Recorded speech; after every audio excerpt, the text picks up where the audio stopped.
Bencana Gunung Semeru, saudara, mengakibatkan puluhan korban jiwa dan pasti kerugian material yang begitu besar. Namun hidup harus terus berjalan dan sejumlah langkah perbaikan sudah dilakukan dan akan terus dilakukan agar masyarakat di sana bangkit dari bencana Semeru. Kita segera membahas soal bagaimana penanganan pasca bencana ini bersama sejumlah narasumber untuk Sapa Indonesia pagi hari ini. Ada juru bicara Kementerian PUPR atau tepatnya Kepala Biro Komunikasi Publik dari Kementerian PUPR, Endra S. Atmawijaya, yang mungkin nanti akan bergabung melalui sambungan telepon. Kemudian ada Ketua Kadin Kabupaten Lumajang, Agus Setiawan, dan pakar manajemen bencana yang juga adalah Kepala Pusat Studi Bencana Alam Universitas Gadjah Mada atau UGM, Agung Harijoko. Selamat pagi, yang tampil di layar ini ada Mas Agus Setiawan dari Lumajang dan juga ada Mas Agus Harijoko. Selamat pagi. Selamat pagi. Selamat pagi, Mas Bayu. Ya, dan saya mencoba menyapa Pak Endra di line telepon. Pak Endra, selamat pagi. Selamat pagi, Mas. Ya. Assalamualaikum warahmatullahi wabarakatuh. Waalaikumsalam. Mudah-mudahan sehat terus ya semua. Anda semua ini, Mas Endra, Mas Agus, dan Mas Agung. Ya, saya ke Mas Agus sebentar karena saya tahu Kadin cepat bergerak, bahkan dari pusat sampai ke Lumajang begitu untuk bantuan terutama. Nah, di lapangan apa yang mungkin, di sini ada Kementerian PUPR terutama Mas Agus yang mungkin bisa disampaikan.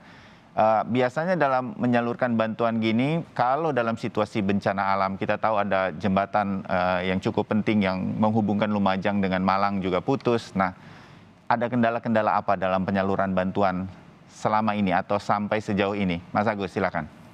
Terima kasih, Mas Bayu. Sampai sejauh ini jumlah bantuan sudah menumpuk ya, bahkan kemarin BPBD daerah Kabupaten Lumajang melalui pemerintah daerah Kabupaten Lumajang juga sudah menyampaikan ke para donatur, lebih baik kalaupun sekarang ingin membantu melalui cash money ya, melalui Basnas Kabupaten Lumajang yang akan digunakan untuk recovery nanti. Terutama untuk mungkin ketika saatnya dilakukan relokasi ke hunian sementara atau hunian tetap. Kendala yang dihadapi adalah jumlah pos pengungsian itu sekarang lumayan banyak sekali, Mas Bayu. Kalau tercatat di kami di Kadin Lumajang ada sekitar 115 pos pengungsian dengan jumlah pengungsi lebih dari 6.000 jiwa. Ini sangat menyulitkan untuk koordinasi penyaluran bantuan. Ya, terbayang. Terkait dengan Kadin Indonesia dan Kadin Lumajang juga Kadin Jatim, kita terus bergerak di lapangan dan alhamdulillah tim dari Kadin Indonesia juga sudah terjun ke Lumajang untuk memberikan asistensi kepada kami, memberikan kapasitas pendataan, sehingga kami mendapatkan data yang real, yang mungkin bisa kami lakukan pendampingan nanti dan advokasi untuk mendapatkan bantuan ketika saatnya recovery dimulai, Mas Bayu. Oke, ya.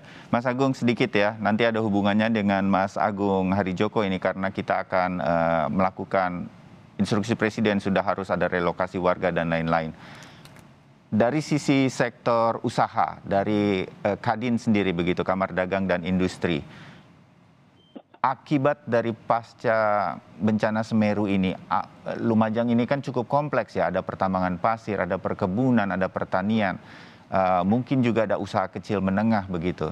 Ini seberapa besar dampaknya yang sudah terlihat begitu dalam situasi darurat seperti ini, sudah kelihatan menjadi sebuah kerugian bagi Kabupaten Lumajang, Mas Agus? Ya, perlu kami laporkan juga, Mas Bayu, bahwa situasi ini terus berkembang. Bahkan kalau kemarin misalkan desa Sumberwulu masih zona kuning, hari ini sudah ditetapkan sebagai zona merah dan harus dikosongkan. Oleh karena kami mencatat bahwa erupsi Gunung Semeru kali itu sampai dengan detik ini tercatat mempengaruhi sekitar 422 UMKM di Kecamatan Candipuro dan Pronojiwo. Kemudian kami mencatat juga sekitar 200 sampai 300 hektar lahan pertanian yang terpengaruh dan sudah pasti gagal panen.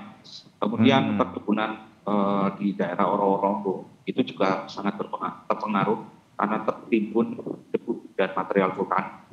Kemudian kerugian sendiri kami estimasi bahwa kerugian di para peternak ini ada sekitar 3.000 peternak yang mengalami kerugian, dan angkanya kalau kita total pemukiman dan lain-lain mungkin hampir mencapai 1 triliun untuk sementara ini, Mas Bayu. Ya. Kemudian ada 31 fasilitas yang juga rusak, fasilitas umum seperti jembatan perak dan lain-lain. Ya. Kami berharap dengan koordinasi Kadin dan pemerintah daerah serta lembaga-lembaga sosial lainnya, kita bisa segera memulai langkah-langkah untuk recovery ekonomi tersebut. Baik, mudah-mudahan ya ini harus menjadi kerja kita bersama. Mas Endra, PUPR selalu menjadi garda terdepan nih kalau ada bencana, mulai dari saat terjadinya bencana kemudian segera harus melakukan sesuatu untuk membantu agar tim lainnya ketika masuk ke daerah bencana sudah bisa menyalurkan hal-hal yang bantuan terutama karena banyak infrastruktur jalan yang mungkin tidak bisa ditembus, jembatan yang rusak atau roboh dan lain-lain. Nah sekarang hampir 1 minggu pasca bencana, fokusnya di mana, Mas Endra? Dan apa yang menjadi kendala yang belum bisa teratasi? Silakan, Mas Endra. Iya, terima kasih. Jadi sebetulnya apa yang kita lakukan pertama tentunya membantu evakuasi para korban bencana erupsi. Ya. Karena prioritas utama adalah keselamatan manusia. Nah, kemudian kita juga yang kedua adalah membantu memulihkan konektivitas, ya artinya akses dari luar menuju ke kawasan terdampak. Ya. Nah di sini kita harus memastikan bahwa seperti bantuan makanan, obat-obatan, sandang, ya baju-baju gitu yang diperlukan itu memang harus bisa sampai ke lokasi. Ya. Kemudian yang ketiga, tentunya kita juga menyediakan fasilitas-fasilitas yang diperlukan di posko pengungsian atau di konsentrasi penduduk yang membutuhkan misalkan air bersih, sanitasi, karena biasanya sesudah bencana itu kita juga rentan terhadap bencana susulan yang biasa kita sebut seperti diare, ya, kemudian sakit kulit dan sebagainya, flu, ya. Saya kira ini memang rentan, apalagi kalau di situ kita juga belum sepenuhnya terbebas dari pandemi COVID. Jadi kita harus sangat hati-hati di situ menyediakan fasilitas air bersih, sanitasi yang memang bisa membantu ya mengurangi risiko-risiko tersebut. Ya.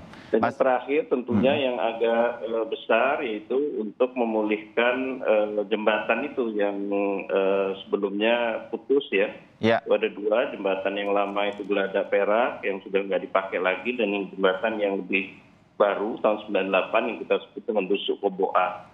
Nah ini sedang kita lakukan pengukuran, jadi kita tes sondir kekuatan tanah, kemudian juga menentukan titik-titik lokasinya, karena yang lama itu kan panjangnya 70 meter Geladak Perak itu. Kita akan ganti dengan jembatan gantung yang bentangnya lebih panjang sedikit supaya nggak longsor ya di tebing sungainya. Sekitar 84 meter nanti. Nah itu di lokasi Geladak Perak. Itu mudah-mudahan 2 bulan ke depan itu sudah selesai. Ya. Ada alasan tertentu kenapa dibangun jembatan gantung lebih dulu? Ini sementara berarti kan? Ya, ini jembatan gantung ini untuk sementara saja, sehingga warga yang dari arah Lumajang maupun dari arah Malang bisa saling terhubung. Nah itu nanti yang bisa lewat kan hanya manusia dan motor. Tapi kalau mobil itu harus agak melambung itu lewat selatan. Itu juga kita akan siapkan jalannya bersama-sama dengan Pemda. Di selatan ya. Nah itu jembatan gantung itu 2 bulan. Nah, kalau jembatan permanennya itu nanti kita akan bangun di bekas yang sekarang longsor atau runtuh, itu jembatan Busuk Koboan. Jadi jembatannya ini seperti jembatan kembar begitu, yang lama itu namanya Geladak Perak. Itu 70 meter dulu ya, nah kita ganti dengan yang bentangnya lebih panjang sedikit, 80 atau 84 meter. Kemudian nanti yang jembatan permanennya itu kita di tempat Busuk Koboan itu mungkin itu 1 tahun ya kita perlu untuk bangun 1 tahun karena bentangnya 130 meter. Tetapi ini menjadi salah satu prioritas untuk koneksi Lumajang Malang akan segera terjadi. Instruksi Presiden untuk melakukan relokasi untuk segera kepada warga yang masuk di dalam red zone atau daerah rawan bahaya ini sudah juga ada tim sendiri yang memikirkan saat ini? Mas Endra? Betul.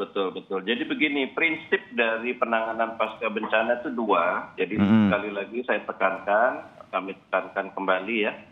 Pertama adalah bahwa masyarakat harus berada di lokasi yang aman. Jadi keluar dari zona merah tersebut yang nanti akan ditentukan bersama-sama antara BNPB, pemerintah daerah, dan Pusat Vulkanologi dan Mitigasi Bencana Kementerian SDM.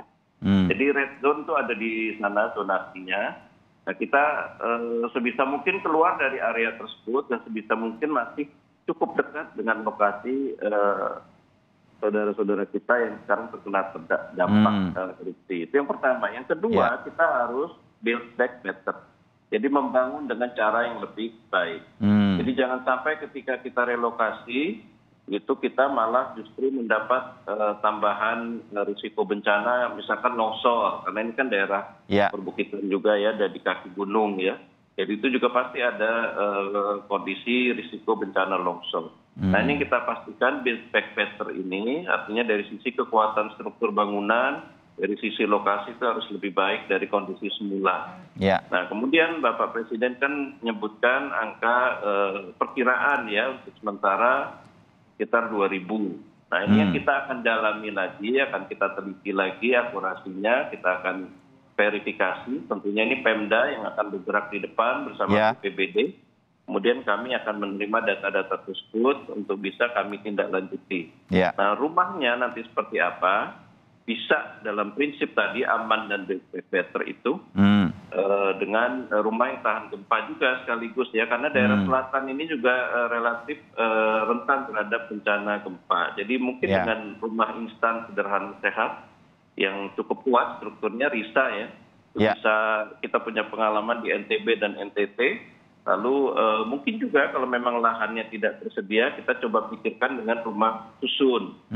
Karena mencari lahan untuk 2.000 rumah di Jawa ini juga bukan soal yang mudah ya. Artinya barangkali kalau ada kesulitan di situ kita perlu pertimbangkan alternatif lain. Misalkan rusun 2-3 lantai gitu sehingga tidak terlalu banyak mengkonsumsi lahan. Demikian Mas. Oke, terbayang Mas Hendra. Saya pindah dulu ke Mas Agung Harijoko. Mas Agung, dari apa yang kita temukan di lapangan dari Mas Agus Setiawan, Kadin Lumajang, dan juga apa yang sekarang sudah menjadi fokus-fokus dari pemerintah, terutama Kementerian PUPR, Mas Hendra tadi sudah menyatakan begitu. Nah, Anda melihat apa yang harus diperhatikan, apa yang menjadi mungkin ditambahkan begitu agar tidak terlewat? Mas Agung, silakan dalam rencana manajemen pasca bencana Semeru ini. Oke, terima kasih Mas Bayu. Jadi hal yang harus kita perhatikan adalah tentang peta kerawanan bencana atau peta KRB yang sudah dibuat oleh BVMBG, karena peta tersebut itu merekam kejadian-kejadian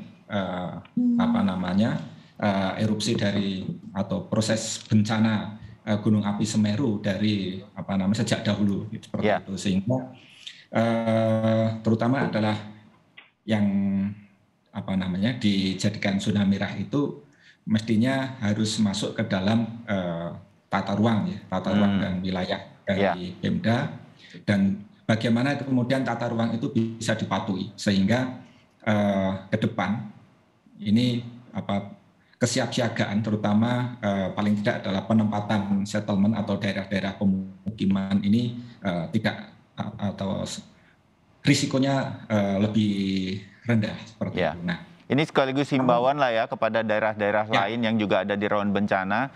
Apa yang terjadi di Semeru ini kan kita lihat sendiri bagaimana saya begitu melihatnya melalui layar televisi. Saya belum berangkat ke sana. Dekat sekali memang warga ini untuk tinggal di daerah yang sampai guguran awan panasnya itu, sehingga kemudian korban cukup banyak yang jatuh. Begitu kan, Mas Agung? Ya, betul Mas. Jadi ini tidak hanya masyarakat yang ada di Semeru atau pemerintah daerah yang punya gunung api hanya Semeru, tapi juga daerah-daerah lain yang punya gunung api. Karena memang pada umumnya gunung api itu pada waktu mau erupsi itu memberi tanda-tanda. Namun ada juga kejadian-kejadian yang tidak terekam oleh instrumen monitoring yang dimiliki oleh BVMBG. Nah, sehingga rekaman dari kejadian masa lalu lah ini yang kemudian kita belajar. Dan memang biasanya ada pertentangan, misalkan kalau daerah merah terus apakah tidak bisa dimanfaatkan? Saya kira ini pemerintah daerah bisa mengkaji kira-kira pemanfaatan seperti apa yang diperbolehkan, apakah pemukiman